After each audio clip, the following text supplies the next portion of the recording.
8 of them, like What? 8 or 10 of them. Yeah. And like they just started like, pulling their pants down and like in the middle of the crowd. Yes. That's too far. And Nan was like, and I remember it was so funny because Nan was like, he's like, I don't want to look, but like, I can't help but like look at like, are they really doing this right now? Like,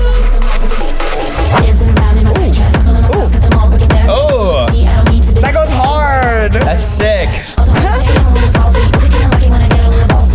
Apparently, yeah, they're saying like, oh yeah, like, dude, your girl gets chicken jockeyed or like whatever, or like, I don't know. That's saying this. Like, Gen Z. That's what I'm saying. If Like, I would have heard that, I would have never even been able to place what the context was. Because Yeah. what yeah. the hell does that also, mean? why chicken? Like, Why I don't chicken? understand. Oh, because yeah. chicken remember the fight game? Remember the in the game pool. in the pool?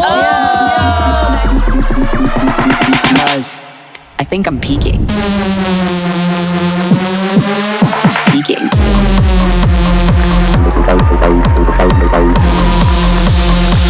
Hello and welcome back to the I'm Peaking podcast, episode 69. I had to say it. Today's question of the day is, what do you think the next trending EDM genre is? That's easy. It's obviously techno, guys. Hello. Wait, but hasn't techno Very been trending though? So, There we go. techno has a beautiful long history, which is what I find so fascinating. But that's been all over the world, especially Europe. They've all grown up with it. Americans are now just finding out really what that is in like a bigger number than just a niche market. True. And I will say at EDC, everybody kind of looked dead in the crowd, except for at Neon Garden during the hard techno sets. I saw the most energy, most jumping, most hands, and I was like, oh my God, it's happening. Yeah. I would agree to that, because I feel as if, what was it, like 2 years ago, techno started to trend with a bunch of remixes that were coming out. Yeah. Like where on TikTok they went viral and people were like, oh, like these are cool remixes. And now there's a lot of artists that are creating original techno tracks in America. Which is awesome. Yeah. Yeah. I feel like trance is next up. Ooh, I like it. I feel like that's a good I segue do. from techno. Yeah. I feel like, because, well, especially with like hard techno, because it's like, it's very like higher energy. And trance is a little bit more like mellow, like And healing feel yourself. vibes. Yeah, Yeah. exactly. Right. And I feel like that's definitely like what's next. Just like, I feel like everyone is like really stressed right now, well, I'm not going to get into like, economy and stuff like that, but I feel like trance is like definitely going to We be need like, trance. yeah, we need, exactly. We need it. We need it. So yeah, that's my opinion. I like it. I feel like I know what we Jensen's already saying. all know what I'm gonna say. Yeah, we like know I what feel like I'm Jensen's just like a broken record at this point. But after EDC and seeing even just like artists like DJ Snake do a full hip hop set, I feel like trap might be making a comeback. Like, I know I bring them up every single freaking time I mention trap, but ISO and Knock are really pushing it for the trap world and bass house world for Knock too. But yeah, I mean, I hope it comes back. Well, I'm a huge trap fan, so I'm excited for it to come back as well. Yeah, I mean, I think it's definitely already started to make that comeback, but I'm interested because I feel like it still has yet to reach the point of like RL Grime 2000, like circa 2014, But like, 15. is it gonna ever get there? Because RL's has kind of been taking a step back and kind of letting ISO shine, and ISO and RL's style of trap are so different. Like, ISO is a little bit more gritty and like heavy, and RL does that like melodic trap stuff. I think we're starting to reach that like peak of, because like I feel like ISO Knock right now, they're like they're still on the incline, right? And they're like not quite like at the top yet of like making that an entire trend, but like they're almost there. They're like right about to like I do think they have a lot of influence, though. 100%. Like, Yeah. 100%. disregard them being still on the rise. No, yeah, I'm sorry. Most people do not take the time to look at their visuals and come up with something creative. And even if you're not a trap artist, everybody in the industry is so inspired by them right now. Right. And I'm just like, yes, go off, boys. You're crushing it. And they're so young too. Like, they have a lot of life in them. Yeah. You know. Yep. Oh yeah. I think overall, EDM is just expanding. The genre as a whole is just growing. There's a lot of artists that are just evolving the sound, making it more digestible for listeners.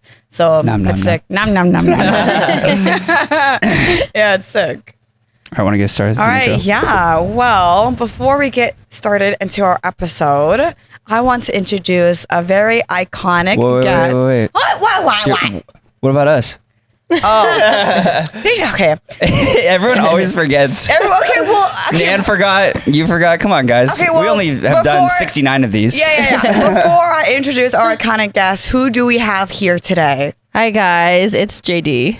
What up, guys? I'm Devin. And I am Brinda. And sitting next to me is a techno DJ known for her bold aesthetic, high energy sets, and authentic presence behind the decks. When she plays, you can feel how much she loves the music, and that energy is contagious. Please welcome Miss Dani Thorne. Girl, so I was watching your clips yesterday from the Academy, and then I saw that you played Lollapalooza. The energy that you have behind the decks, honestly, is so contagious. Like you're literally feeling the music, and I think that's really sick to see. Someone who plays and truly loves their craft. Yes, thank you. It's one of my favorite compliments from people who get to see me for the first time. I always meet people after the show, and it's like, oh my God, your energy is so infectious. And some people will be like, how do you have so much energy up there? I'm like, it's literally the music. I love the music. I play so much. It does not matter what the situation is. I just can't help myself. I'm just like, I love this song. That's epic. Yeah. That's epic. And even you just explaining it right now, like that's awesome. Like Thanks. Just like finding your passion and what drives you. Like that's everything. Yeah. Hell yeah. Yeah, we're gonna talk all about that. I think in the second act, we got some really good questions for you today. Yay, I'm excited. Yeah. But we are going to start with talking about EDC because that did just happen. And there were a lot of cool artists that played. And we're still recovering. That part. Yes. How was everyone's EDC? Mine was good. I went mostly for work. Oh yeah, you didn't go, huh? No. I guess I'll have to speak on Mickey's behalf, so because she was supposed to be here, but Mickey had said it was one of her favorite ones that she's been to. So, but I would say for me, it was a good one. Although I did do it sober, and I did go mostly for work, just like as far as shooting a lot of content. Doing some stuff with the podcast. Really excited. I got to meet a lot of you guys out there, which was awesome. It's always awesome, getting to talk to you guys, and got to see ISOKNOCK, which was amazing. Was it your first time? No, I've seen them before, but it was we had a really good spot. We were right on the side rail, above the crowd at the corner of the rail. So we had a clear view of everything. Yeah. And so it was quite the experience. I got to support a lot of the homies, and overall it was a pretty good experience for me. Can I say that your outfits were my favorite outfits that you've ever worn? Oh, let's go. Stepping it up, bro. Stepping it up. Yeah, I got some of that from ISOKNOCK, you know. The baggy pants. Found his IM. EDC was awesome sauce. I was honestly for the iHeart So we did an iHeart Raves meetup where people came and they meet us, and I was kind of surprised that people came. It's because I don't understand just impact, I guess. And I think it was really cool just to be humility. We like humility. It was it was really cool just to be able to meet everyone and see just the genuine reactions and love that comes from just loving the culture, period. And then the music was awesome. DJ Snake's hip hop set, I was vibing with it. We'll talk more about that. That was cool. It was funny. I think it was cool that they did some 360 shit, and they made it hip hop, and there was a lot of cool music, a lot of great acts from just around the world that brought together for one weekend, and it's just really cool to experience. Yeah. You went to EDC too, right? I did. How was your EDC? This year was very different for me. I played do you guys know what Meow Wolf is? Meow Wolf Area 15. So I played their new venue, which is a rave. It is so fucking sick, you guys. I love Area 51. Like they have a really so you cool know, like place. the detail and the all the creativity. Yeah. They have like this old rum distillery, which is a warehouse, and all the rooms are different. There's multiple stages. I mean, to the nines detail. It's so cool. So I did a show there on Saturday. I came in on Saturday. I did that, and then I only went to EDC on Sunday. And so what was funny is that I've never gone on the last day for only one day. Everybody was a zombie. Everybody was so dead. So and I'm funny. fresh as a flower running around and being like, day one.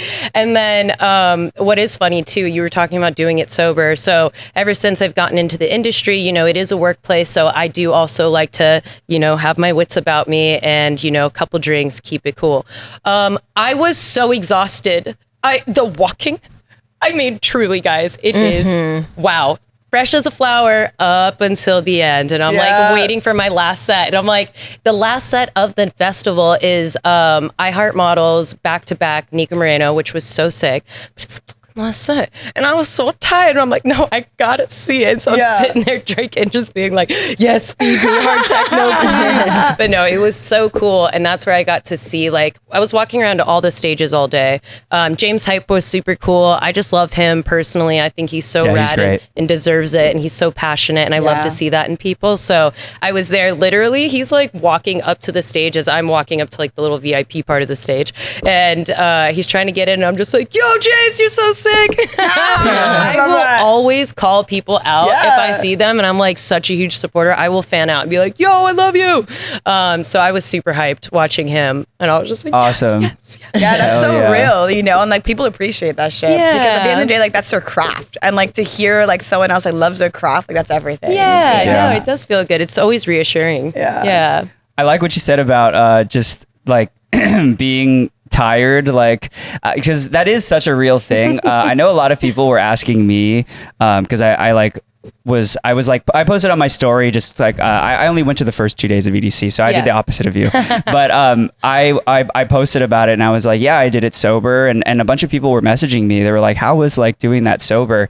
And if there's like one tip that I will give if you are doing festivals sober, it's to time your caffeine. That part, like 100%. Like don't have your first like can or whatever it is that you're consuming that is caffeinated, like don't have that until like right before you go to the festival if possible, just because like I'm not like a chemist or anything, so I don't know the exact like I don't know the exact half-life, but I know caffeine has like a long half-life, I feel like, right? Or is it a long half-life, short half-life? I don't know, I'm not a scientist either. Can we get a fact check on this? What's the half-life on caffeine? But I do know that like if you have it too early, I mean obviously you're gonna like crash midway through the festival, and then all the caffeine you have after that point, like it gets less and less efficient. You know. So 5 hours. Got it. Okay, it's 5 hour half-life. So yeah, so that's why it's super important, I would say, to like try to have your caffeine like right when you get to the festival or maybe on the way there, so you can make the most of the energy that you have, especially if you're going for like plus, you know, more than 5 hours. Yeah. People are going like 12 hours. Like, that's crazy. Like open to sunset. Yes. I've been doing the whole sober thing-ish. Like not maybe completely, but mostly just caffeine. And I just want to say that yes, it is possible, but it's so different. Like the experience is so different. It is very different. It is very different. And it does take, I think it does take a level of discipline, especially if you have, you know, friends who are also like partaking in stuff or drinking or whatever. And, but I don't know, for me, like I honestly take like a certain amount of pride with being like, no, I'm like sober. And, I don't know, like, you know, when I get offered drinks and stuff and I'm just like, oh, I've actually been sober for 3 months. And they're like, whoa, like, no way. There's definitely like a feeling that I get that's like, yeah, I've been sober for 3 months. I'm like, let's I go. love that. Yeah, no, it definitely is possible because I've been practicing it as well. But like my definition of like my sobriety is like, it's just like self-control. Like if I want to have a drink, if the vibes are there, like I'm going to have a drink. 100%. Like for example, like day 1 and day 2, I was strictly sober, but that's because I had obligations and I really wanted to make sure that I completed them. Yeah. And then day 3, I almost left like an hour in because I was honestly overstimulated. And I get it. I understand how people are like, how do you do it sober? Because it's a really overstimulating environment. And then the day 3 is when I actually felt it. I was tired. I was exhausted. I'm like, I need to go home. I need to start thinking about moving. And then I was like, I have a lot of friends that are here. I do want to enjoy my time. And then I went into the music and then I did have a drink. I did have a drink, but it was like 1 and I was able to stop myself because before I would have just kept going. I would have just said, fuck it. Like, let's just have fun. Yeah. You know what I mean? No, But it's like, all I needed was a little bit of a pick me up because I think I didn't time the caffeine the right way. And I was just like chucking ghosts and ghosts and ghosts. I was like, I'm literally like, it's not working. It's not working. I'm shaking, but it's And you're not getting working. more overstimulated. No, exactly. So it's like that was my fault for not doing it the right way, but I'm sure it is possible for 3 days, but it is very brutal on the body. Brutal on the body. Yeah. Did you feel your one drink? Because I will say, when I had my one beer at Starbase, it was literally a Sapporo, and it was just one beer, and I felt that shit. You know, and I was like, is this what like not having a drink after like a long ass time feels like? Yeah. No, I felt it a little bit, but I wasn't getting like dummy because when I used to drink, girl, and it was like I used to feel that shit, but I think my body is still a tank, low key. Like She's still a day. It is whatever you say it is, Bryn. Oh my god. I wanted to bring attention to one thing that I heard about at EDC, which was apparently there were some people getting it on during Slander and Millennium set in the middle of the crowd. But this is apparent. Like, this is not an uncommon occurrence at EDC. Right. Like we hear things every year. 2 years ago, it was like someone getting finger banged in the stands. That's and more then normal, I think. Like that's an easy like. Right. Well, okay, but then 2022, Nand and I will never forget because it was my first EDC, 2021. 2021. We were at Said the Sky back-to-back Slander. It was the last day. Not Slander again. Yeah, it was like I know. Yep. Yeah, Slander. What? There was an entire circuit party, like just in the crowd. Wait, what is a circuit party? So these guys had cowboy hats and they were having an orgy. Like 8 of them, like What? 8 or 10 of them, yeah. And like they just started like pulling their pants down and like in the middle of the crowd. Yes, That's too far. And Nan was like, and I remember it was so funny because Nan was like, he's like, I don't want to look, but like I can't help but like look at like, are they really doing this right now? Like, Stop. and so every year it seems like there is something going on at EDC, and I just want to say, like, guys, please just try to keep it at home or like in a discreet location. Even the porta potties is like better. Oh my god, I mean, that's gross. That's really gross. I've got but to like, speak for vaginas everywhere. Please don't do that. yeah, The pH ain't gonna like that. Yeah. like first of all, like keep everyone else is just like trying to enjoy the set, like, and not only in this video, I'll include the video like I'm sure this will be cut into a clip, but like I'll include the video of the guy who was talking about. He was really funny, super fun. I think his name's like Chris Zhao or something, and he was just saying, he was like, not only is it a like sight no one wants to see, but there are smells associated with that. Are you talking about the Asian guy? Yeah. You guys There oh are my god, smells. so yeah, because funny. he was like, guys, because I guess it was like a gay couple, right? And he was just like, no, those are not the gays that should be representing us, or I don't know, something like that, right? And he was like, see, Bay Area gays, like we get down, but like even that's a little much. He's like, I'm a liberal gay, but like even that's a little much for like the crowd. And so, anyways, He was so funny. yeah. So, but that's so true though. Like, no one wants to be smelling that shit during a fucking set when they're trying to enjoy, especially on the last day. Like, so I don't think anything has been the same since Burning Man, where Flume ate his girlfriend's ass. I think everything changed. We had like a break in the system. I didn't even know that happened. I honestly completely forgot that happened. You guys don't know? No, I knew that happened. What I year? completely forgot about that until you just brought it up right now. now. You know what? Like, get it, I guess. You know? On stage like, while his okay, set- sorry, no, my on bad. stage while she went over it, and Yeah. then he's just seeing Yep. On stage? On stage, yeah. Stop You know it. But it's what? Burning Man. There's no rules. No, that's what I'm saying. Yeah, It's Regular like, true. But if there's a Yeah. place True. to do it, it might as well be Yeah, Burning Man. yeah. Go, you Yeah. guys. Period. Burning Man's a different beast, man. Yeah, sure. Other things we heard about was that the shuttles were quite a mess. So a little story is one of our good friends. He actually on day 2 got stranded because he took one of the shuttles, one of the official shuttles, back.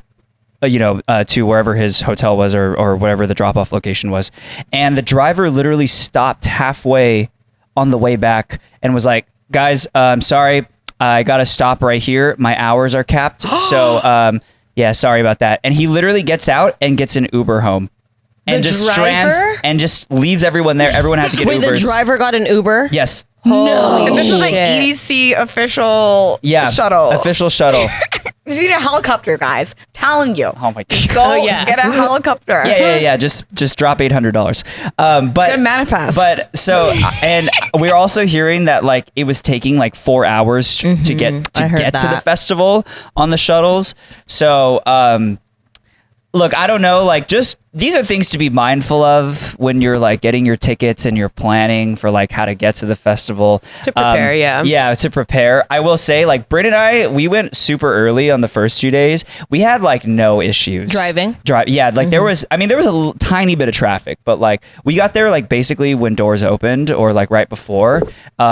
Great time to go. There is not that many people there yet, and I just like being there like right when it opens because it's kind of like empty and you kind of get to like enjoy the openness before all the chaos starts. You know what I Yeah. mean? Yeah. So I but also like prefer like driving because if there's one thing that I can control out of the entire weekend, please God let it be that I get to get myself home Yeah. safely. No, I agree. You know, like so many things can happen and so many things are out of your control. So driving to me is worth it than relying on someone else. Yep. You know, Find Yeah. your DD. yeah, 100%. I don't know what the deal is, but some of these shuttle drivers, they're not passing the vibe check. So it's like I get it, but like at least get people to somewhere safe. yeah, you know? yeah, Like, maybe not strand them in the middle of Vegas. right, and leave the bus stranded as well. Like that's Yeah, crazy. like it doesn't. It's like that's just like human, like decency. decency. Yeah, Yeah. exactly. How was your experience getting to the festival and leaving? Oh, I actually got so lucky. I was hearing horror stories as well about like, oh, just the lines are so long. The traffic was so long on the first 2 days. And yeah, I don't know. When I went, easy peas, walked right onto the bus, was like, all right, we got there. And our driver was super nice. So there was these people in the back that were super impatient about the bathroom, but it was just locked. Yeah. So the whole drive banging on it. They're like, this one dude's concerned, like, I think someone might have died in there. Like, they're not coming out. And he's like, but I really have to pee. So if you could just pull over real quick so I can pee. He pulled over, let him pee, opened the bathroom. Nobody died. Everyone was freaking out over him. I'm dead. It was just a I locked know. bathroom. I just thought that was crazy. Like that the driver was like, one person has to pee. Like, okay, yeah, I'll let you pee. I was Yeah. like, oh, that's so nice. That's cool. Yeah, and it was that. quick, easy. Your driver passed the vibe check. My driver did pass the vibe check. That's Yeah. good. Period. Yeah. We were hearing that some people weren't even getting to the festival until like midnight. Down. that's like crazy. leaving at 8, not getting there Yeah, till that's midnight. I saw crazy, that. bro. That sucks. I mean, they still have 5 hours though. So That's true. That's true. Yeah. I guess EDC is the one festival where it's like, you know, you can show up like late, Yeah. you know, Yeah. and still be okay. I did that 1 year. I think it's because I slept throughout the entire second day, but I really needed to see worship. I was like, that was like a monumental Yeah. moment. Yeah. And I needed to see them. So I think I pulled up at like 2:30 a.m., 3 a.m. Oh, you're brave for that. And then but it took me a while to get there as well. There was hella traffic. Really? Yep. Crazy. See, I feel like for me, there's like one festival that I'm like, I have one max festival a year that I'm willing to put myself through the ringer, and it's just Coachella. Like, Yeah, I don't think that's it's your EDC EDC. for me anymore.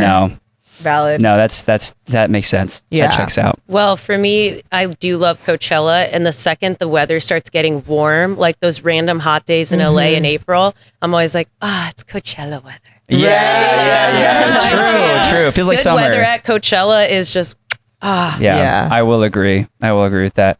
Last thing on EDC too. Do you guys think that non-EDM acts should be playing at EDC? I'm curious to know your guys' damn, she just straight up said no. Thank you. Okay, Her chest. So I'm bringing this up because there were a couple. Yeah, let me hear some good examples. Well, there were a couple artists that played that didn't necessarily have like a traditional EDM set. Mike Posner, like he had his performance. He pulled out an acoustic guitar. But can we and was pause like, real quick? That even though it's not a typical EDM set, his biggest songs are EDM remixes of his writing. That's true. So he does have that kind of. It is a cool moment. So I guess I guess my question would be what the defining factor is, but just to give another example, there was DJ Snake. He did his 360 hip hop set at Cosmic Meadow. But he's technically a DJ doing something different. That's cool. That is true. So and then we also had past examples from previous years, but apparently like DJ Khaled played one year, and then Bad Baby like came out one time. I mean, Bad Baby coming out as like a feature or like a moment where she does a couple songs, like that is a cool like integration of it. But to do a full set, I agree, is kind of odd. Yeah, got it. Okay, I can see that. So I guess the reason I'm asking is because like I mean.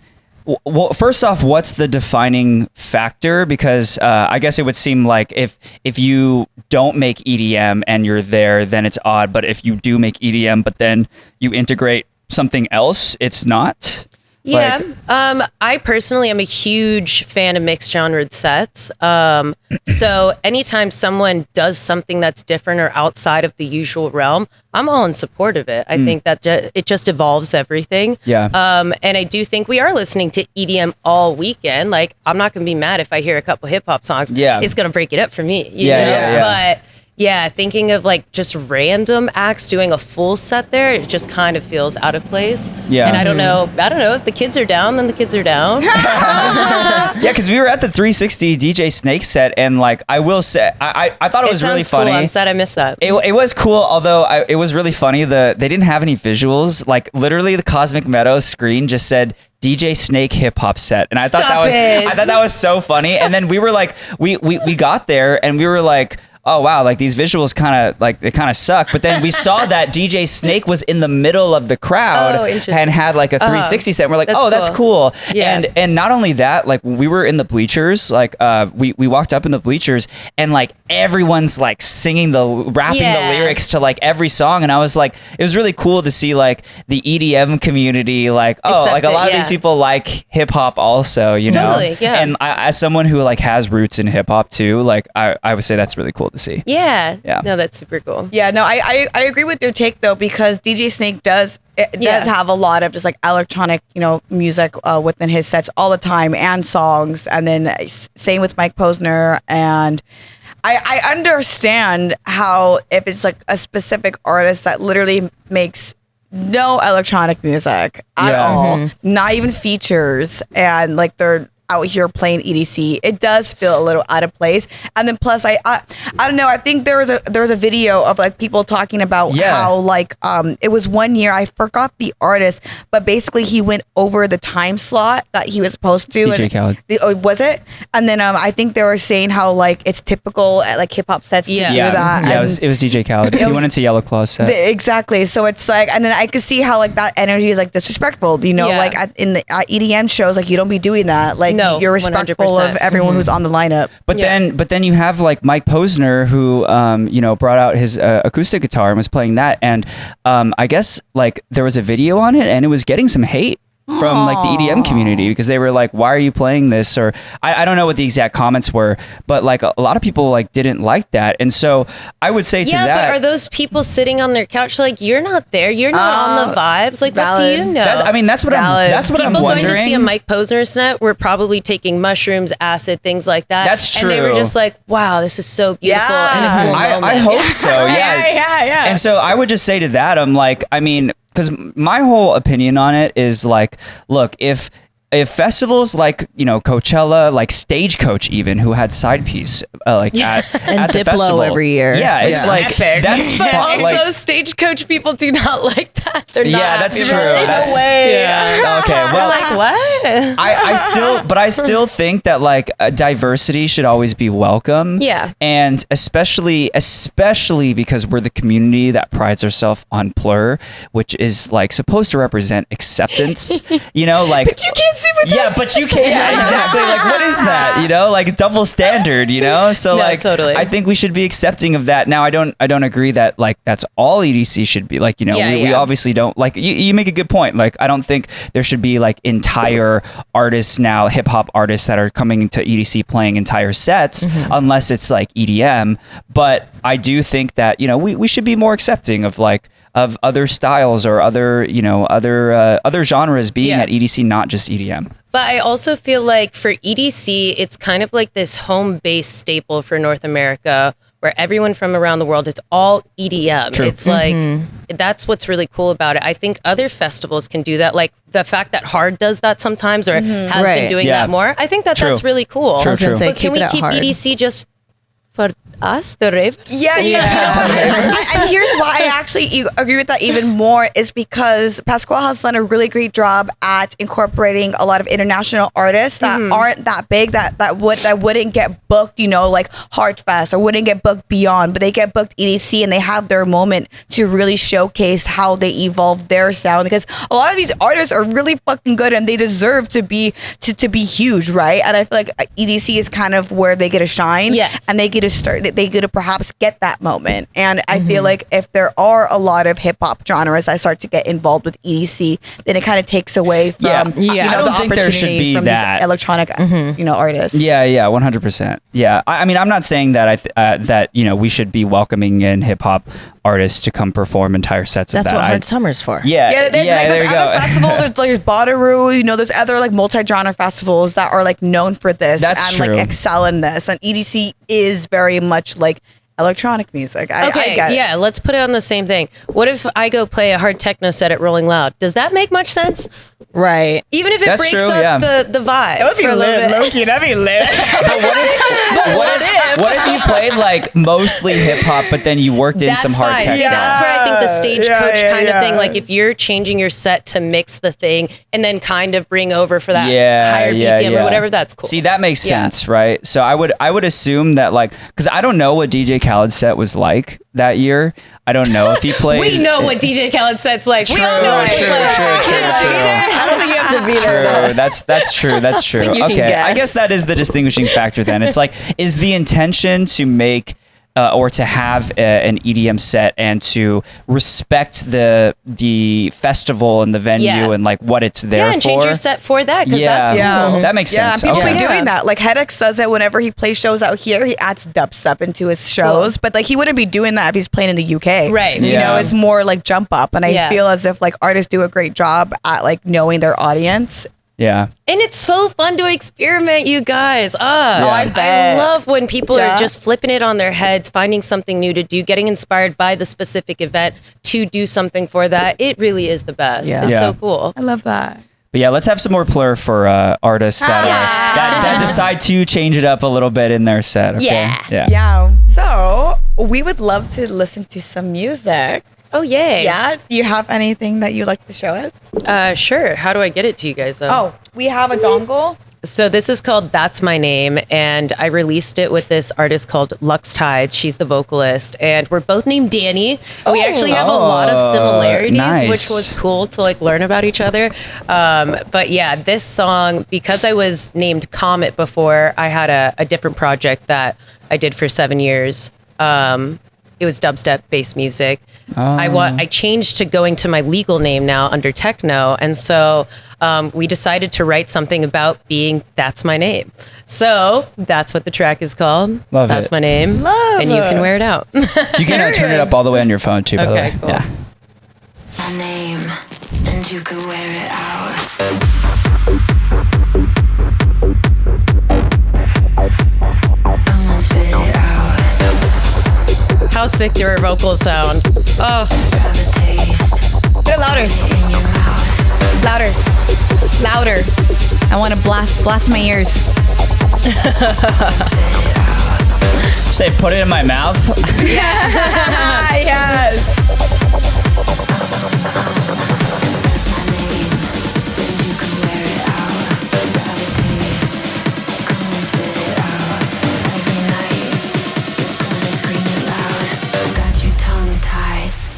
Tear it out. Period.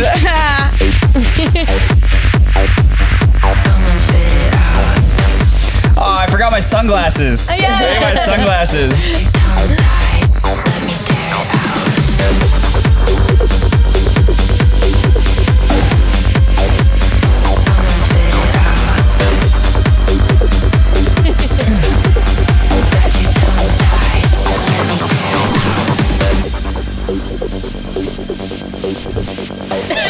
It's giving acid.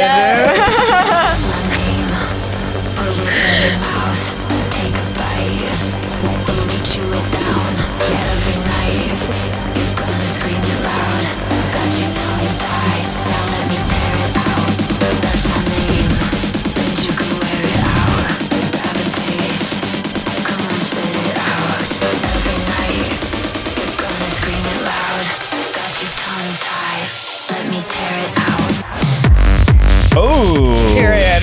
Yes. I really resonate with those lyrics, you know. Yeah. It's like right up Jen's alley. Spit it in your mouth.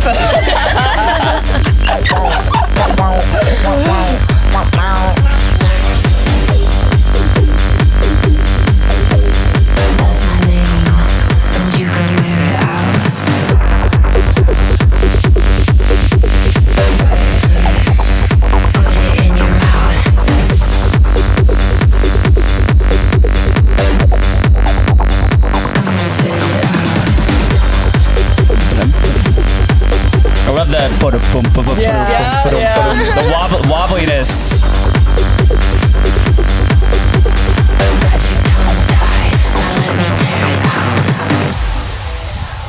Yeah. Wow, that's solid fun. Thank you. Morning manifestations right there. Yeah, exactly what I use for that.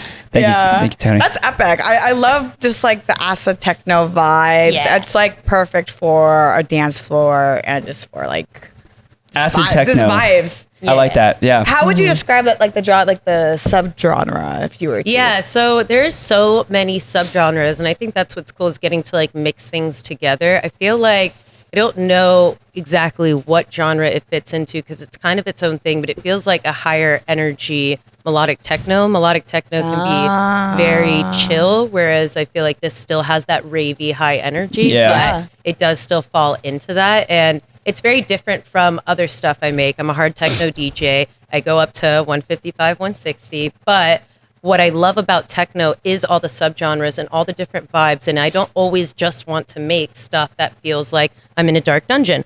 As much as I like that, I want to be able to experiment with this new project and try different things within techno's world. And so, yeah, I like the mix of stuff I'm making right now. Nice. Would you ever do like some hard style?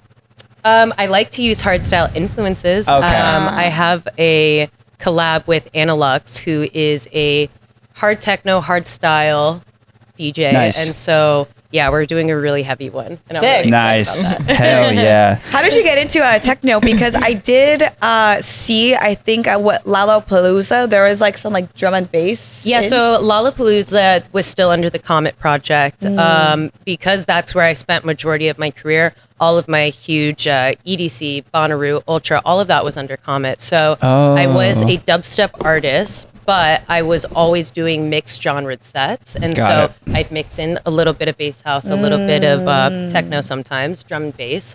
And yeah, so even though I was dubstep, that's why there was just so much different influence going on. But yeah, as techno, I did my first techno show, and I was going through this period after releasing my first EP under Comet. I did everything I wanted to do. I was a 3-boobed alien for the visuals. I mean, all my dreams came to life. lit. Yeah, it was lit. So it that it got me restricted on Instagram.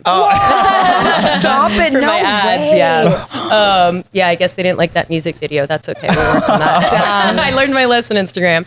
But yeah, so there was this moment of like completion, even though I didn't realize it at the time, that happened within me where I was just like, that feels like old me who's new me. And I definitely wasn't inspired anymore with just making dubstep. As a producer, that's what I started learning and that's what I went forward with. And I was like, but I never even tried anything else. And so started dabbling and I started making drum and bass. Absolutely loved that. Had a lot of fun. It's kind of adjacent to bass, so it wasn't that far of a stretch. And then I played my first techno show and I was like, before I took on the show, I was like, I don't know anything about techno. So I did a bunch of research. I downloaded like 500 songs, found out what I liked within that. And then I started leaning into hard techno. So I do this first show and I felt so inspired because before learning how to do music, I was a raver. I was in GA. I was there for the music. I was there for the vibes.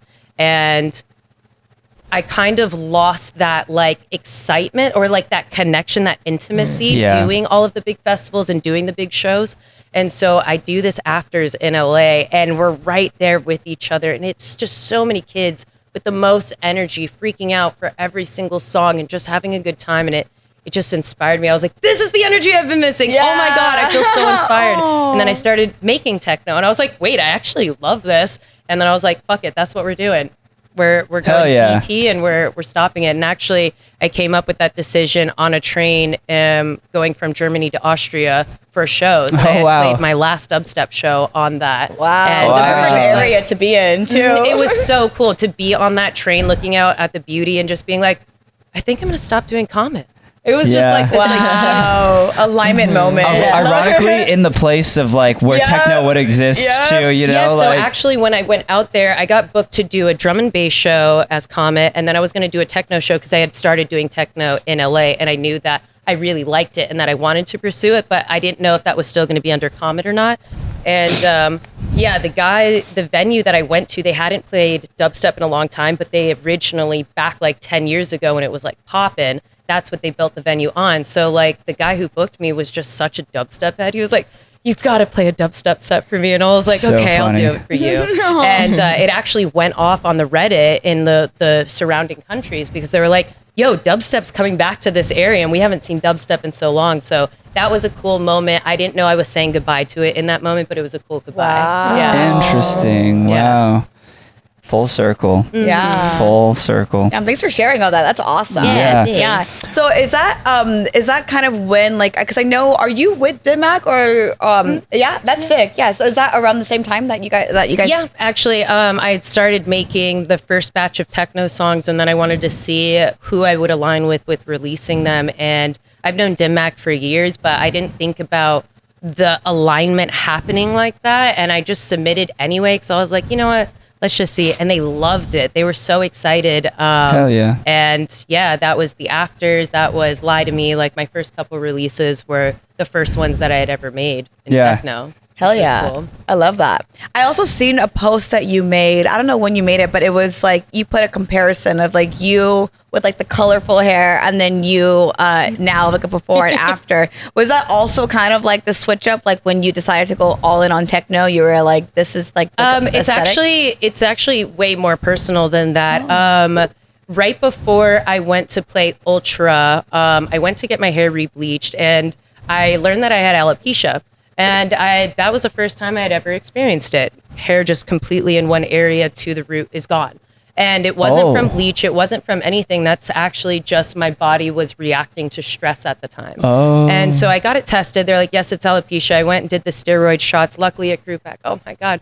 But through this experience, it was like this like all of this happened in the same year. Who am I? My hair has to change. My whole life is changing. Your identity. Everything. Yes. Everything that was my identity. So anyway, because of the alopecia, I could have kept doing my bleaching hair, but it just kind of inspired this healthy hair route where I wanted to grow it out finally and take care of it and see what happened. Yeah. And just more than anything, I don't want to lose more hair. And so then I went to dyeing my hair black. I knew that I didn't want to completely let go of bleach, so I did it in my bangs, something that grows back so easily all the time. And actually, the first time I ever put bleach on my hair was in a motel room, and I had red hair at the time, and I bleached this all the way down to here blue.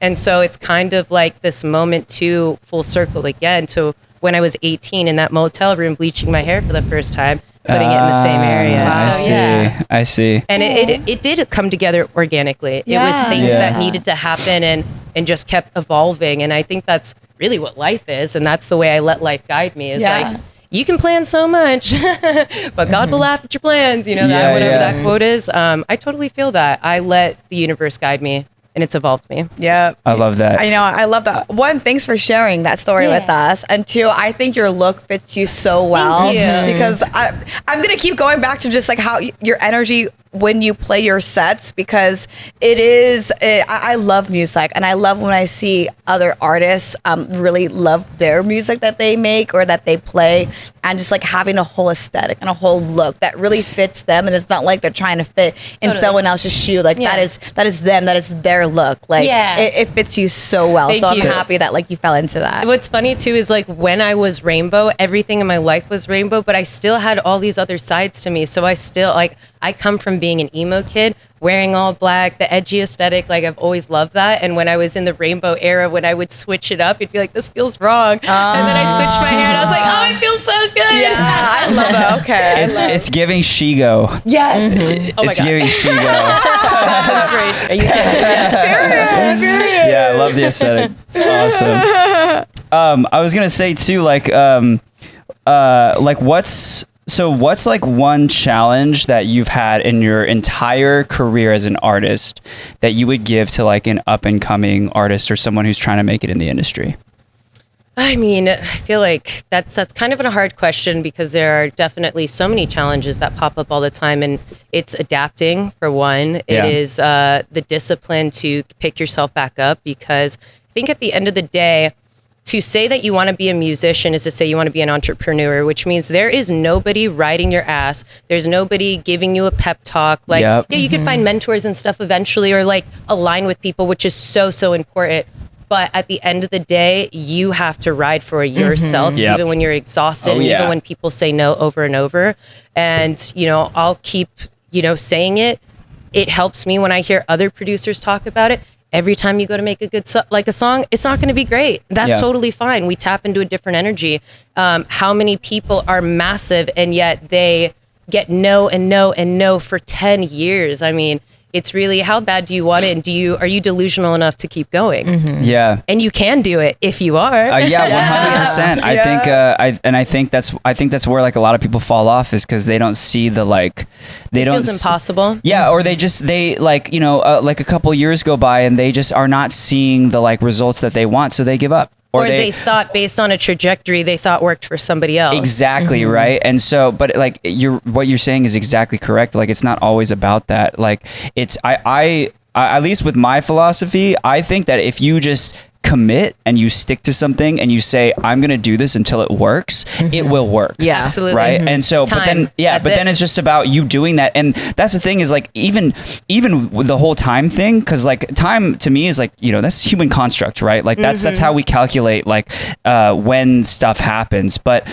like, I think it was King Batch, King Batch, the creator, like he even put on his, I think he made a post about it one time, a couple of years ago, and he was just like, literally, like, you could be doing something for 5 years, not seeing anything, and then literally overnight, something could just happen, or you could meet someone, meet the person, or like you could have like a collab that just happened to blow up. Like you never know. And along the way, you're having epiphanies the whole time Exactly. that are guiding you, and you just really, you shouldn't overthink it, as we will. You got to reel yourself back in. Obviously, be true and authentic to yourself, but keep adapting. Like, you got to be honest with yourself. If you keep doing, say you want to be a social media person and you keep doing the exact same format and you're nailing that into the ground, that doesn't mean it's going to work because you did it a million times. You have to look at it. You have to be honest with yourself and say, where could I be better? What can I do better? Who can I learn from? I mean, the learning literally never ends. I'm learning every day, all day from YouTube. 100%. And that's how I started in the first place. Absolutely no musical training, no nothing. didn't know anybody in the industry, and I just looked on YouTube. I was like, how do you DJ? How do you produce?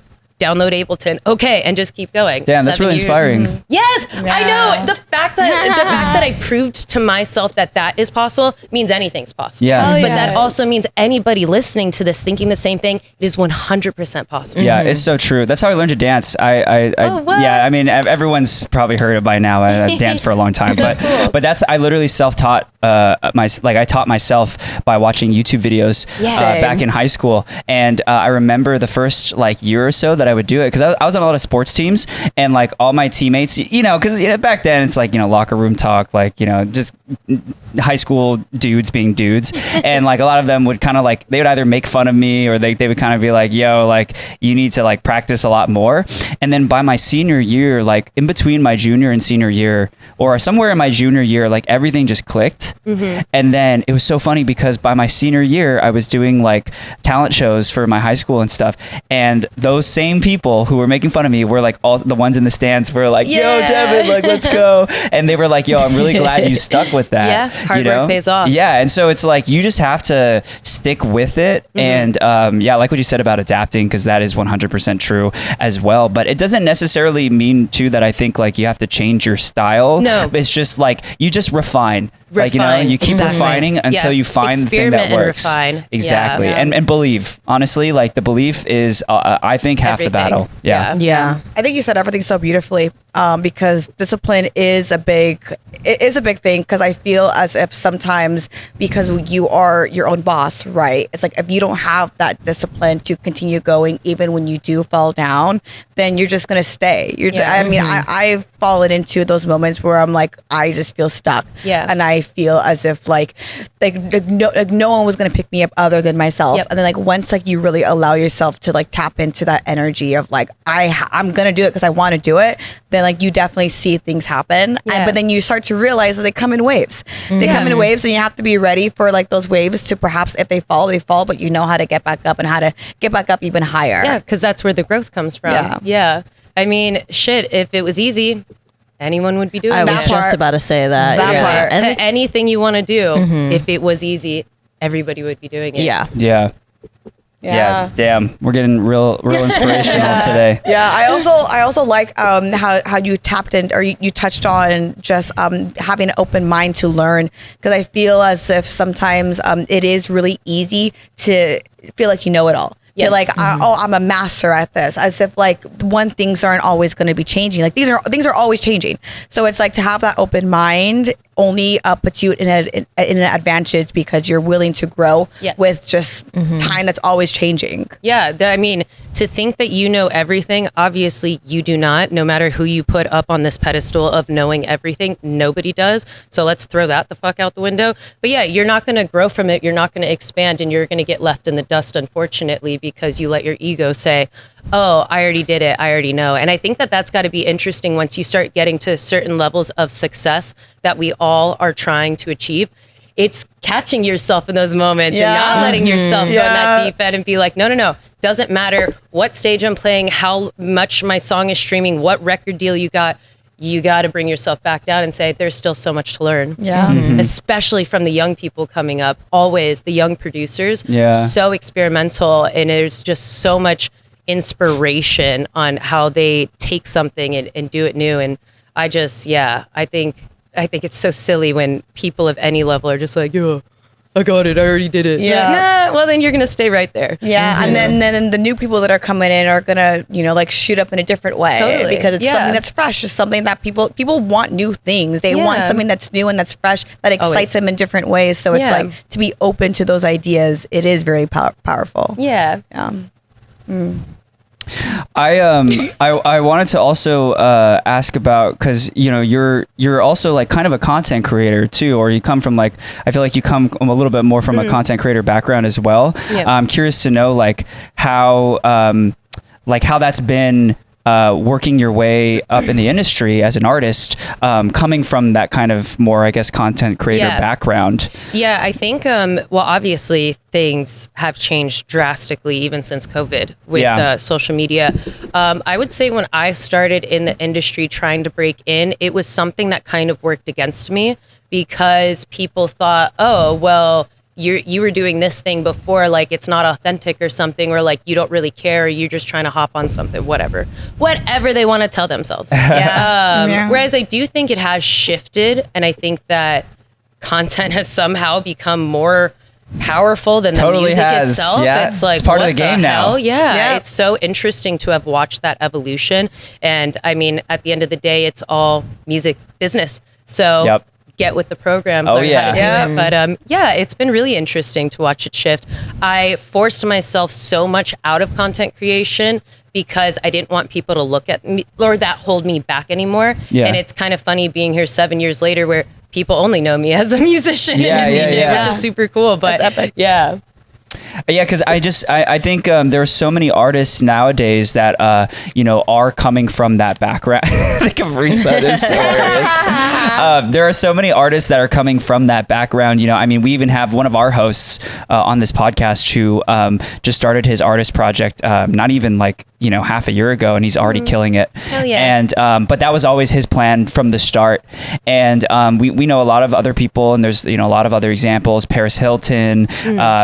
There's what I'm finding out the previous CEO of Instagram, Kevin or something. You're talking about the Goldman and Sachs guy. Yeah, he's also like the Goldman and Sachs guy. Yeah, I forgot his name. Whatever, if you Sonny love Fodera? it, go for Is it. it? No, that's Sonny. I don't know, Is but it not? I just went with the Goldman and Sachs guy. Yeah, he's a DJ also. Like, No way. There are a lot of these. I mean, even someone like Shaq, like Diesel, Right. or Yeah, like, you know what I love about Shaq? I'm so for people coming. Like we said, the plur, everybody's welcome. Yeah. I really love if you are passionate about the scene, whether I came from this or whatever you think of me, I was a raver. I was out there falling in love with the community and being a part of it. So that's what inspired me to be here. Shaq fucking loves it. Like, it's so awesome to witness. Like, he's done so many things. He ain't got to make money. He ain't doing it for that. Like, he really loves it and is passionate. And so I'm like, go off, Shaq. I love to see it. He's also bringing up a lot of artists too that deserve the light, and it's like to be able to like to use that power and like offer it to others. Like, that is like part of the community. It's a big part of the community. Like plur. Yeah, 100%. Yeah. I want to actually just like, real quick. We have a couple of minutes on the whole social media thing. So like, it is crazy to see that shift because there was at one point where it's like, oh, you're on social media, like you're gonna be defined that. But when now it's like, you need to know how social media works. You need to learn the algorithm because like and I'm gonna say it again. I said in the last podcast, I was looking at the stats and the data, and 80% of music that was trending on TikTok actually hit the charts. Why are you giggling? No, I just think Because no it's one awesome. listens to radio anymore. Yeah, I think it's awesome that you know the like statistics. Yeah, because I was just so fascinated by just like how much social media has impacted the industry, especially when it's like a lot of people, even still, they're like, I don't need it. But it's like, I mean, it is powerful. Like labels utilize social media, starting trends with songs. Like it is something that gets a song out there. And especially with Gen Z, they love to listen to music on TikTok, on Instagram. And I think it is really cool, like, to be someone who has that knowledge already. And it's kind of like your superpower, where it's like you have an idea already of like how the algorithm works and how to push your music out. And it's just like doing it. Yeah. I mean, it's changed so drastically. And that's the thing, is it's moving so quickly that it's changing all the time throughout the year. It's changing and expanding. Yeah. But what is cool is that people say like 90s, 2000s, you needed a label to put you in the room to record the thing because it was so expensive, to make the CDs because they were so expensive. You needed all this stuff. You don't need that these days. That is a powerful tool for people 100%. starting out. Yeah. And TikTok in itself is both the radio and in TV advertising. We have it in both the same place. So it makes sense that all the businesses, that everybody on the money side would be like, wait a second, this is where it's at now because we're not doing it the same way that we used to. Yeah. So adapt. You got to get with it. Yeah, 100%. The times be changing. They do. And you gotta keep up. We're here to ride the wave, not against it. Exactly. Yeah, because like people be building communities on social media to like, you know, because you build a community, you offer value, and that's how you're able to monetize. But now let's take it into an artist side where you're building the community, and the monetization is just because you have this art, this music that you're putting out. The community is going to support you on that. Yeah, the connection. And that's why another thing too is like producers are so used to being in the studio alone, not on camera. They feel really uncomfortable about it, but you have to get past that. You have to force it because you're never going to feel not uncomfortable if you don't fucking do it, and you eventually will feel comfortable. Anyway,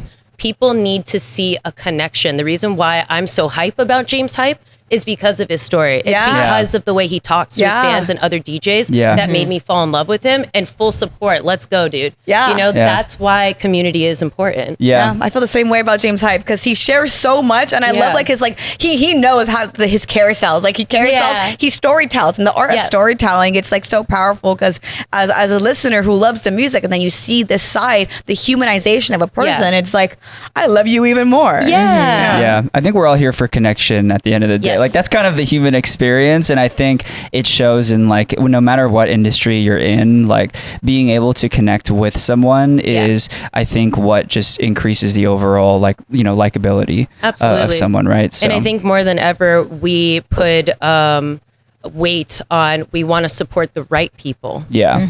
So putting yourself out there, getting people to know your story helps them want to invest into you and not just spend their money on some other asshole who's going to get canceled. True. Yeah. Wow, give me the chills, bro. Okay, well, I guess this goes back to the EDC talk, and with me not being there, I guess I can't really like speak on what I saw, but I guess on social media we're seeing this huge shift of, I don't even want to call it like millennial versus Gen Z because that makes it like we're against each other, but like a generational shift in the scene. For example, the new trend for I guess the young people to wear these pashminas are like totally like a hood, but is that taken from inspo in other fashion places? Is it, because like the whole Dune thing, like everybody's dressing like Dune, and I feel like that is kind of what like snowballed. Like, what are the differences that you guys notice between Gen Z and millennials? I just have to talk on this because I've noticed this huge difference. So coming from the bass scene, pashminas being around your head, like that's a totally normal thing, and it's very comfortable. It's like a security blanket. So I can't knock it because I know how good it feels when you're out there. Yeah.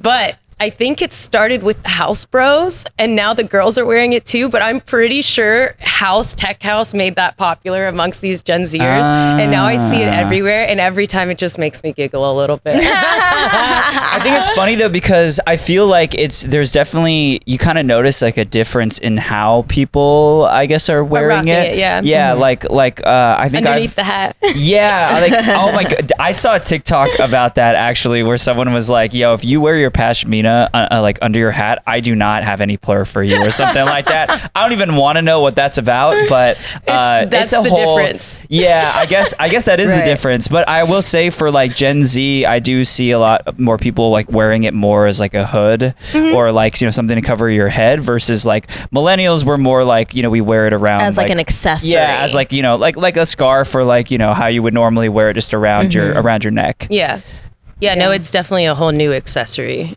No, 100%. Because I personally used to wear it because one, it was my way of supporting the artist. I used to always just like see who was on the lineup, and then I would get their pashmina, and then I would wear it at the bass set because it was mostly like bass artists who made the pashminas. And then when it's like demon hour, when I was like in the whole demon era, I would put it around my head, and I would like roll with it, and you dance with it, and I would dance with it. It was a whole vibe. Or like when it's cold, and I would wear it as like a blanket, like that was it. And then I seen like these videos of like 4 ways to style your pashmina, and I'm like, what is this? I felt like an old grandma, you know what I mean? And I'm like, okay. And then you're like trying to do it in the mirror with like your phone set up. Exactly. And then I tried my best to learn. For some reason, I don't know if I just get feral. I don't know, but it always falls down. I still don't know how to do it the right way to where it stays. But like the answer is yes. Huh? Yes, you do get feral. I do get Pharaoh. Yeah. Duh. Like, I love the music, but it's like it's so interesting to see how innovative I feel like people are getting with just these things that have been around, or like like with fashion too. I feel like they're also bringing back to 2000s fashion. You know, like that's been a 100%. conversation with like the big white pants, like old ravers style, like white pants with like the straps, like straps. what you wore basically. Yeah, well, that's why like Isonok, you know, they that's been, I feel like they've been kind of at the forefront of bringing that fashion style back, you know, and a lot of people are starting to catch on to that. Yeah. You know, and so I mean, to be honest, like when I wore my day one fit to EDC, which was like the super baggy pants and like a jersey and stuff, like I wasn't like planning for it to look like them, but I just like that style now in general. Like I wear a lot of baggy stuff. And it's comfortable. Yeah. And it's comfortable. Yeah, Right. exactly. And I think it makes like your proportions look good. And so, I think it's super interesting, but like it is cool to like see kind of like some of the older styles come back. You know, they say everything cycles, right? Yeah. Everything runs in cycles. So Yeah, things are used to cycle every 20 years, and now it's moving much quicker because of social media. 100%. Yeah. 100%. Wow. I wonder what like the new timeline on that is. Like, Well, now it's going to the indie sleaze era, which we'll start seeing more, which was like 2014. I'm like, please do not bring back flower crowns. You can bring back the rib tights all you want. Flannel, I'll deal with it. Not the flower The crowns. flower crown was going crazy at Coachella. Did you see that? Dude, That's ironic. That's not cool. I ordered a flower crown, but I returned it. I didn't wear it. I returned it because I was like, what am I doing? Yeah, you put it on, you're like, nah, it looks stupid. Yeah. That's actually Like I'm exactly down what for happened. like crochet and I love crochet, fringe and yeah. all that, but flower crowns, I might not be on that train. You know what else I'm not down for? Yes, tell I'm me. not down for capris to come back. Okay, so I also do not like capris, but there are these capri like tight lace pants that I got. Pretty fucking Okay, wait, cute. lace, Yes. The lace, yeah. Yes, I with can like see a the long lace, yeah. skirt Yeah. or like the short skirt over it. Okay, Yeah. I see the vision, but like capris, I'm like, I don't know if I'm there yet. How about capris with flower crown? Hey, how about you wear that and then send me a picture and I'll decide for myself to see if I You'll like roast that. the fuck No, out of me. absolutely. That's your contact picture. so what are all these things? He's like, huh? What's a capri? Okay, wait, what do you guys feel about skinny jeans? I was about to say, I Oh. want Because skinny those are jeans slowly gone. coming back in. Are they? They Yeah. are. Okay, No, so Danny. wow, that was fast. I have, I mean, that was like all I wore before. Yeah. So Oh, we know. I mean, I'm, So you know how to style it, it's fine. yeah. He has it in his closet. But He's ready. But I've been feeling way more of like the baggy jeans and Oh, I cropped, love, yeah. like crop shirts, Yeah. like stuff like that. I like that way more now. Dude, and with you gaining muscle, skinny jeans just isn't gonna look The same, no. Yeah, it's Yeah. not gonna Not look until the my same. legs are like huge, you know, where Dude, it's like but you can like still. Look at these ham hocks. Exactly. That's what I'm trying to go for, and they just haven't gotten there yet. But in No, time. I saw the funniest video of this. She's like an influencer and she's trying to go against the skinny jeans because I guess the young kids are trying to bring it back. Please do not. But she's like, outside of boots, you cannot style them. Look how dumb they look. And Yes. she's got sneakers. Saw that. And her little like socks hanging out. And it's like, yes, no, that the proportions just don't look good. Without boots, skinny jeans don't look that great. Yeah. Yeah. Agreed. Yeah. Yeah, I think on guys, it's like, I don't know. I guess it just depends. It depends on what the top is for sure. I don't but- think it depends. No, that you should just not wear them. Like, they should so just be funny. not. All right, skinny jeans hater. Dude, Fucking- Andy wears skinny jeans, but I get it. Like he's. Oh, but it's he's in okay the when he wears them. He's in the alternative rock scene. Yeah, like that's emo boy. Yeah, Yeah. he's a freaking in a band. Like I feel like Yeah, that's where it we should works. leave it. Yeah. I will say, I think. I think I after made him throw them away. now that I've worn both, I do like kind of like the slim cut jeans also. Just Yeah. like not super skinny, but not like super baggy either. Like Totally. those are cool. Yeah. I love a good pair of Dickies. Yeah. Always look sleek. Yeah, I yeah, love it. yeah. And before I was like hardcore like skinny jeans only, like Yeah. you know, gotta have that shit like you Yeah. know like gripping leggings. onto my It's giving basically leggings, like Yeah. got into the whole like ripped ones too, you know. Oh but- man. Yeah, I think so. I do own a pair of skinny jeans, but to be fair, they're from a brand called Fit Jeans, where like they make like the body like shape, Ooh. and then they make the butt go up. Ooh. And I think I'm okay. Ooh. I do think I got them because I do wear leggings at the gym, right? But even then, sometimes when I be wearing leggings at the gym, I do feel a little bit odd. Like the proportions are weird if I'm not like wearing like a sports bra with it, or like if everything isn't like flat, then it's like it's too weird. So I understand where y'all coming from. The dilemma here. Yeah, because I honestly I haven't really touched those pants. I touched them once, and I couldn't figure out what shoes to wear with them. And then I just That's the problem. Yeah. Is the shoes, and that's where the shoes make the outfit. yeah, no, they 100%. That's what I'm saying. Just no more skinny jeans. I think I should throw them away, huh? But I'm still learning fashion. If there are no more skinny jeans haters, I'm dead. Like that's just that. So if there's one left, it is me. I'm gonna keep mine. I'm gonna. All right, Just Devin. in- just Well, in they're coming case. back, so Just in case, gonna you wait know, on it's that. I like being able to change it up, you know. Yeah. How would Yeah. you describe your fashion? Leather, black, silver chrome detailing. No, I really love like I don't have it right now, but I have like a lot of jackets that like Me emphasize too. like I love huge shapes and stuff. I mean, I've always loved like really big out there outfits, but now I just do that in black and Yeah. white or black and green. Sick. And yeah, so anytime I see something like whwa, whwa, I'm like, yes, give me the drama.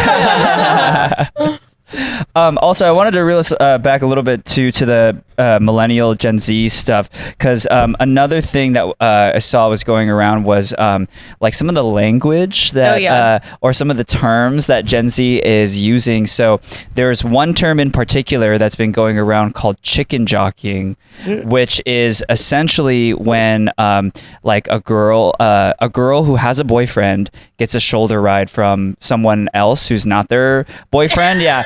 And like That's it's not cool. well, I think there's like different scenarios in which that's acceptable, but Right. it's like it's one of those things where I just find it super interesting that like Chicken jockey. Gen Z's coming up with these terms for these very like niche situations. Yeah. You know what I mean? And it's like it's almost like derogatory. Like another example that recently got brought to my attention was aura farming, which I was like, I thought that was a good term. And aura farming, I mean, I thought it came from the anime Solo Leveling, because like that's what the main character does. Like in the show, is he kind of just sits back and like watches as people get beat up, and then he like steps in, but like he's looking cool the entire time, because you don't the rest of the people there don't know that he's like that powerful.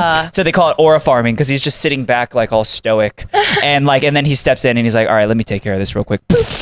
Beats everyone up. And but now it's almost used as a derogatory term apparently, because Like you're trying too hard. yeah, or like dude, why like quit sitting like let's just say you're at a party and you're just like in the corner looking stoic, and it's just like, dude, why are you aura farming? Like, dude, come have fun, you know what I mean? You know, I can get behind that though. I feel like both on the crowd side, especially in Los Angeles, I mean, really everything in Los Angeles, but also on the business side, people just be too cool.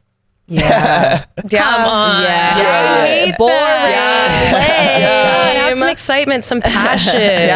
God, it's a privilege to be here, and you're just sitting there like, or just DJing like. People just care too much about like appearance. Yeah, and no, it's for sure. like okay, now you guys all look the same. Yeah, Like totally. you're doing actually the opposite of what you think you're doing. Yes. Yeah. But I do think like just on the terminology use, like, I mean, I don't know, I just find it like super interesting. Have you guys heard any like other terms that just kind of, I don't know, to me it just makes me feel old. You know? No, But, like, for sure. I feel like one that I heard recently, which it's not like I didn't know what it was, but when I started hearing some of my friends who didn't use it before, it just made me laugh.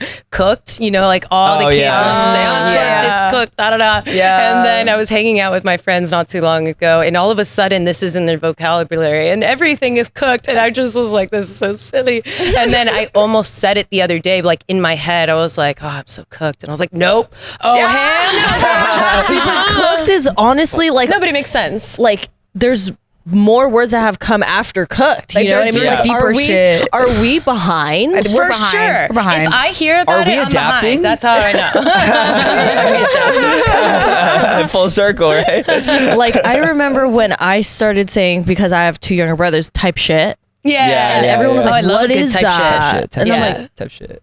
like, you guys don't know type shit? And honestly, we can't let that one die. It is so good. That one's Yeah. so good. Yeah. Yeah. Type beat, type shit. Yeah, I got a term that was kind of on its rise in high school tattooed on my inner lip, and now I'm like, so nobody says this anymore, and it's still there. What is they were it? like, What oh, is it? you're gonna get like it'll fade in 2 years. I literally got this when I was, oh my god, like 8 years ago now, maybe. What is it? It's dead ass. Dead ass. That's lit. Dead ass. I like dead ass. Yeah. But the first D is like faded, You're so I funny. might get an H. Ew, that's so disgusting.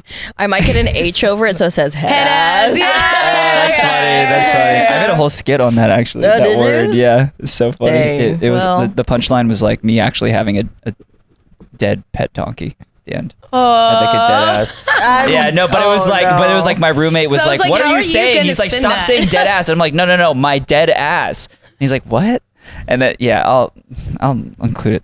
So yeah. How about like embarrassing. fire? Like that shit's fire. I love fire. Yeah, That's been around, It's been though. around, That's right? been around. Okay. I But feel like like- there's better things to say than Yeah. that's fire. But like- what? Like what? I don't know. I Like still what? say that's fire. Hey, don't put me on the spot like that, Brin. I need a learn.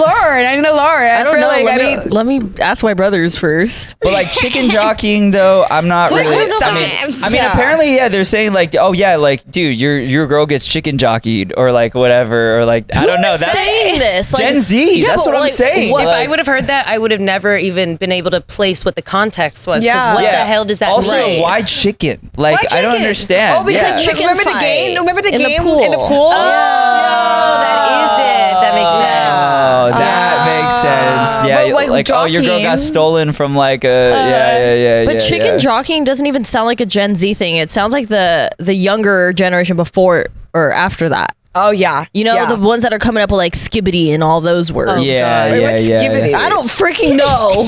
I have no clue. I feel like you just made it up and then they're gonna use it. No, it's real. Oh, Skibbity yeah. toilet? Yeah, skibbity toilet. Thank Yeah, you. no, that shit. That Wait, what does shit's that mean? I Phantom no tax. idea. Fucking, I don't even know. What? I don't Okay, know. Like aura farming is crazy.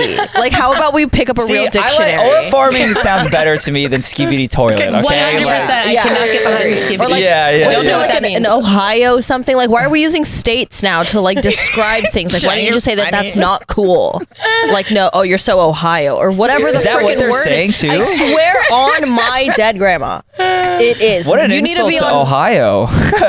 I mean, I get Lost it. Lands happens out there. Like, In Thornville.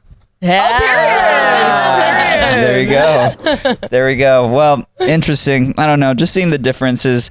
I don't like feeling like I'm getting old, but they definitely do make me feel like I I'm do getting see old. people like online, like older ravers complaining about, you know, the scene becoming too popular. And while I do understand that some people aren't there for the right reasons and end up being like a bad guy in the crowd, not cool, we don't want them. Totally. They just get mad at the general young people. Like, they're just now becoming adults. They can now just go to these things. They Right. weren't able Yeah. to do that before. Yeah. And what I'm seeing is those are the kids with the energy. Like, I Yeah. love playing the afters, and it's just like a random crowd where it looks like all college kids. They are sweating their dicks off, fucking screaming, Yeah. chanting, rolling around everywhere. It's the most fun. Like, Yeah. that's what the rave is about. Yeah. You want Yeah. to sit there back there stoic. You're too good for everybody. Too good for the kids. Yeah, and it's just like let them have fun. It's like just because like, oh, you did it this way when you entered the scene Right, and right. they're Yeah. not doing it the way you did Exactly. it does not mean that it has to be done in that Yeah, way. You know what I totally. mean? Adapt. yeah. Yeah, I think that's where the like miscommunication is with them is they just feel like their way was the correct way, and now we're all doing it the wrong way. Yeah, And I mean like, that's what every generation feels about the young people. And are you self-aware enough to look at that for yourself and be like, oh damn, I'm acting like a grandpa? Yeah, it's ironic, really. It is. Yeah, it's actually insane because I just recently got on Facebook because it's because they're paying. You know what I mean? It's just that I've been they pay. Oh, I just started this new app called Facebook. Yeah, if you're not on Facebook as a creator, though, like, what are you doing? No, but it's the way that I said it. It's like I just got on Facebook.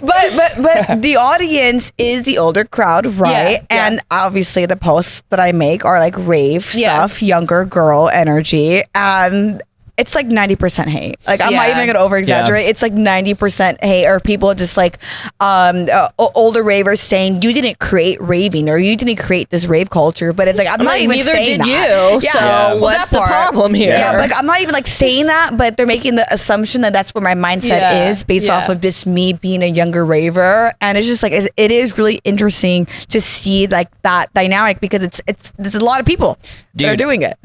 So I did a video for End Overdose at EDC, and it got like it ended up getting like 2 million views or like 1.5 million views or whatever on Facebook, and this like some of the comments which were getting like upvotes were like, how about we just don't do drugs? Oh, how yeah. about, like, yeah, you just don't do like whatever. And I'm like, dude, you're just completely missing the message. And then I like was feeling kind of sassy like on one day, so I responded to one of the guys who was just like, I don't know, he said something like I think he was just like, oh yeah, like how about I think you guys just don't do drugs and that's it. And I'm like, wow, dude, like you solved everything by like thinking that, right? And he like left a review on my page and was like, this guy preys on younger children, and like, and I'm like, what is wrong with you? Like, can what leave is reviews? literally, and I'm just like, what is your deal? And I'm just like, bro, and I'm just like, yeah, like, and then he's like calling me a drug addict too, and I'm like, yeah, for promoting like harm reduction and safety, I'm a drug addict. Yeah, totally checks out. Like some of these people are just like crazy, but only on Facebook. Like Brin's right. You only find these people on Facebook. He left a review. It's crazy. Yeah, no, and so I just blocked him, and I like obviously removed it because I'm like, nah, that's not true, obviously. But Instagram is not that far behind Facebook in terms of the amount of hate that is possible on there. Well, unfortunately, too, the algorithm is driven by engagement, and it's pushed this like hate. Like people trying to get hate engagement just so that their video gets seen. Like, that's a shitty place to be in. Yeah. And it's like something that can be taken as such a joke on TikTok. Like, this is clearly a joke and it is humor and comedy. You post it on another platform and it's like, oh my God, rot in hell. And I'm like, I just like am not quite understanding here, but whatever. No, I get it. All right, you gotta be strong for the socials for sure. Yeah, gotta have tough skin. Yeah. All right, switching gears, we're gonna do rapid fire fan questions. Oh yeah, I believe you have the. Yeah, do you have? You have a lot of the fan questions, correct? We both did it. Yes. Yes. My craziest place you've ever partied. Ooh.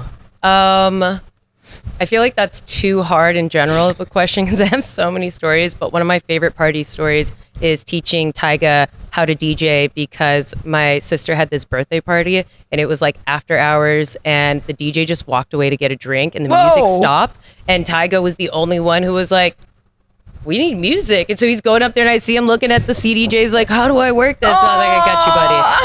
And taught him how to DJ. That's wow. I love that. Tyga? Yeah. Damn, he has you to thank for that. That's the start of his music, his DJing career. Yeah, for real. The fact that he just like went up. And he's like, why do we get this started? Yeah. I like it. Oh, Miss 14JG is who asked the last question. JG, MS14JG. JG. Yeah. All right. Or do you want to go? Sure. Call me Kaho. Asked, what's it like being so good at two very different genres? Throw any genre at me, I'll mix that shit. Period. Mm-hmm. Period. Because I love so many different genres. Period. Hell yeah. Yeah. No, I mean there was more, but I didn't know if you were about to ask me. There was more to my Go. I was gonna say because like techno and dubstep, I want to say like are arguably like on very opposite ends of the spectrum. So it's cool to see you being able to do both. Yeah, you know. thank you. I think that the bridge between bass music and hard techno is a very similar energy that we can get behind, but mixing it live on the decks, very different styles. And it's cool taking what I did in dubstep and sometimes incorporating it in techno, like double dropping and stuff. Oh, that sounds so It's sick. so fun. Yeah. Sorry. L. Oh. Is that an? I don't know if that's an I or an L. LXL Crowbar asks, do you have any formal music training? YouTube University, baby. That's so impressive. Best That place is to impressive. learn. Yeah. I'm curious who who specifically? I mean, there's just so many. There's actually this woman right now that is so incredible for techno, and we can start going through other questions while I find her name real quick. She's an incredible producer, incredible teacher. I love her shit. Yeah, well, because I mean, I know that for example, one artist that I really like, who does or did actually, I don't know if he still does, but is AU5. I've never seen his. Yeah, and he he's very in depth about his stuff. And my roommate from college, who also got into making music and stuff, used to watch his videos all the time. Yeah. And he's an incredible artist.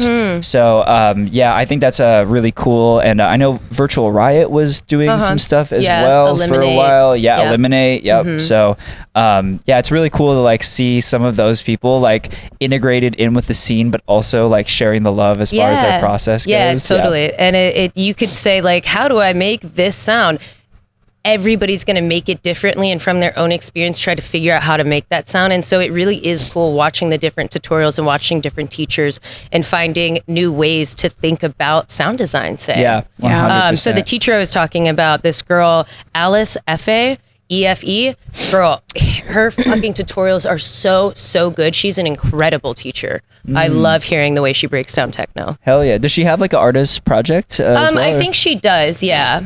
But her tutorials are just It's sick when they do it all, to be honest, because then it's you're learning their signature sound. totally. And also you learn from an actual artist perspective, because she's showing you, this is day one demo, this is how I got it here. And that's always cool, hearing different people's processes. Yeah, 100%. Yeah. Sounds lit. Yeah. Hell yeah. Well, should we finish with another Yes. unreleased? Yes. Oh, Another yes, song. unreleased. Okay. So this is an unreleased track. Title is going to have to change because now we're changing the vocal. I've been playing it out in all my sets. It goes off all the time, but now we're getting Cray to do the vocals, which I'm very excited about next week. What a collab. I know. And the other producer is called Crunchy. She is super sick. It's all female production. Oh, hell yeah. Us with Cray. It's going to be sick. I'm love it. excited. Let's go. But yeah, this is a sample that I found on Splice. That's why we're going to change it. But Oh my gosh. sorry, we're already getting in. Jumping right in. Okay, tight dress, TBD. That scared the fuck out of me. Yeah, this one's 3, 2, heavier. 1? Yeah.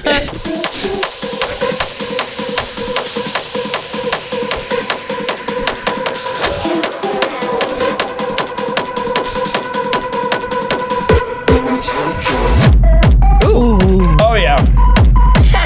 Dude, every time I play this song, it's so cool. That was a hard drop.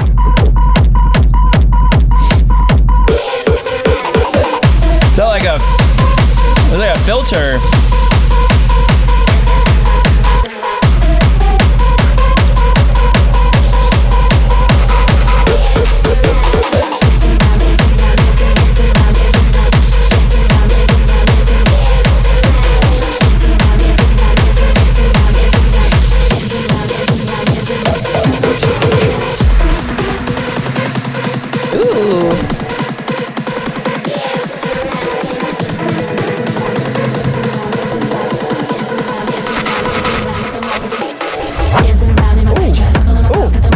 Oh, That goes hard. that's sick.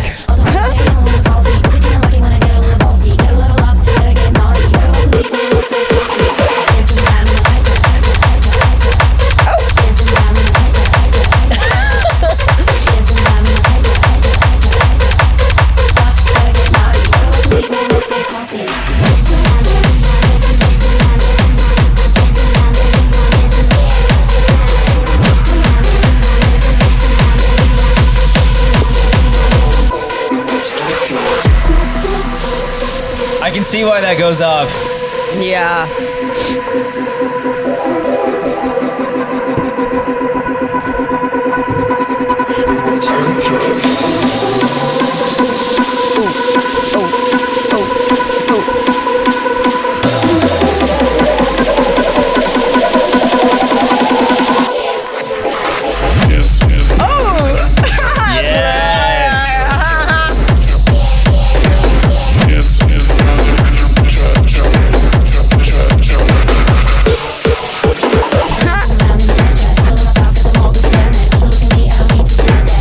Busta Rhymes. Yeah, I know, right? She's going so fast. Oh, the stutters. Yes, love the stutters.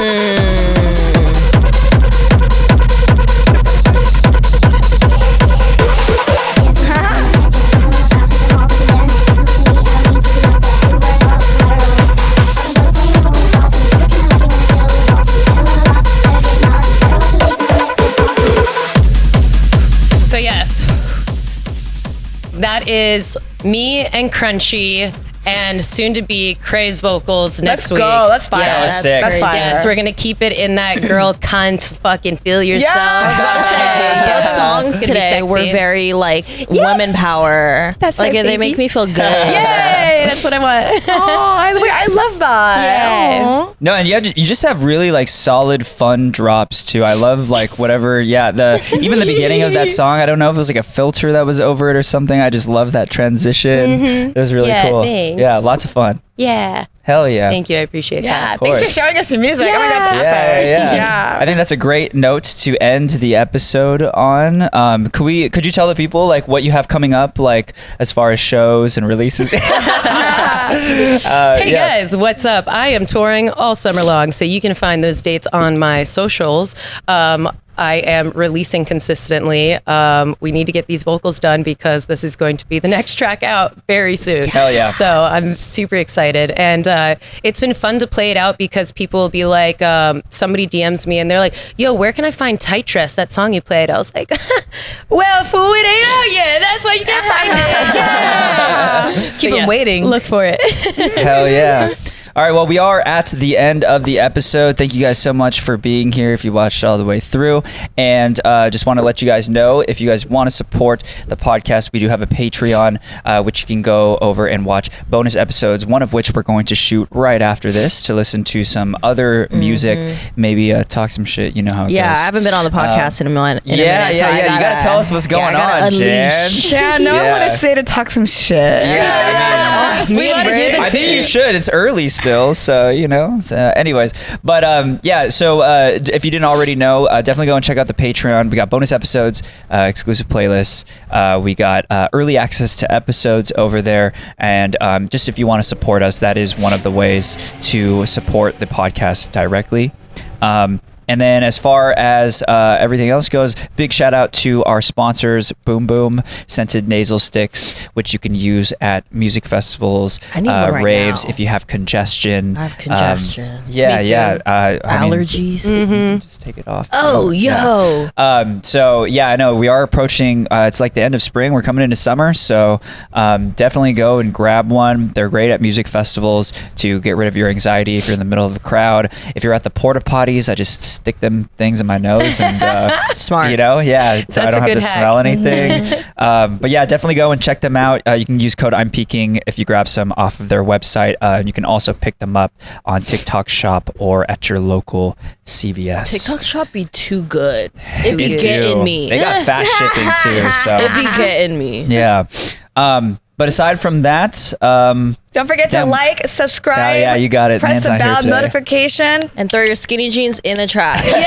And comment. let us know what artists you want to see on the podcast next. Also, let us know what genre of EDM you think is next up and coming. Let us know in Yeah. the comments, and then also comment the word techno to let us know that you stay till the very end, and we will all give you virtual hugs and kisses. I'll give you a real one.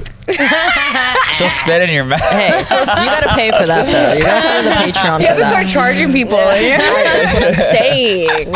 All right, guys, we'll see you over on the Patreon. Till next time. Bye.